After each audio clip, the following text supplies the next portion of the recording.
Welcome to Tirupati Shri Pragna study circle. మనకి గతంలో గడియారం మీద అడిగిన ఒక క్వశ్చన్ మనం చూద్దాం. 3 గంటల 25 నిమిషాల సమయంలో గడియారంలోని 2 ములుల మధ్య కోణము ఎంత? అది మనకి ఫార్ములా ఉంది. ఫార్ములా బేస్ లేకుండా షార్ట్కట్లో డైరెక్ట్గా రాయాలా అనేది మనకు ఇప్పుడు తెలియాలంటే సమయం ఇచ్చినప్పుడు 2 ములులు ఎక్కడ ఉంటాయనేది మనకు తెలియాలి. ఆ 3 గంటల 25 నిమిషాలు 3 గంటల 25 నిమిషాలు కాబట్టి 25 నిమిషాలు అనేది ఎక్కడ ఉంటుంది అంటే 5 దగ్గర ఉంటుంది.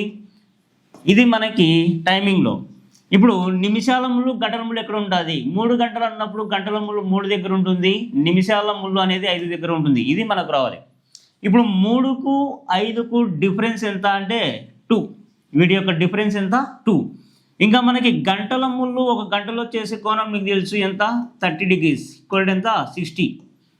అయితే ఇప్పుడు కావాల్సిన ఇంకా గంటల ముళ్ళుని నిమిషాల ముళ్ళు క్రాస్ చేసిందా క్రాస్ చేయలేదా అది మనకు కావాలి. క్రాస్ చేస్తే మైనస్ చేయాలా? ఏది ఇచ్చిన నిమిషాల్లో సగాన్ని ఏం చేయాలంటే సగం తీసేయాలా. క్రాస్ చేయకపోతే ఇచ్చిన నిమిషాల్లో సగాన్ని కలపాలా. ఇక్కడ క్రాస్ చేసింది కాబట్టి ఇచ్చిన నిమిషాల్లో సగాన్ని ఏం చేయాలా? తీసేయాలా. కాబట్టి 60 మైనస్ 12 25లో 25 నిమిషాల్లో సగం ఎంత? 12:30.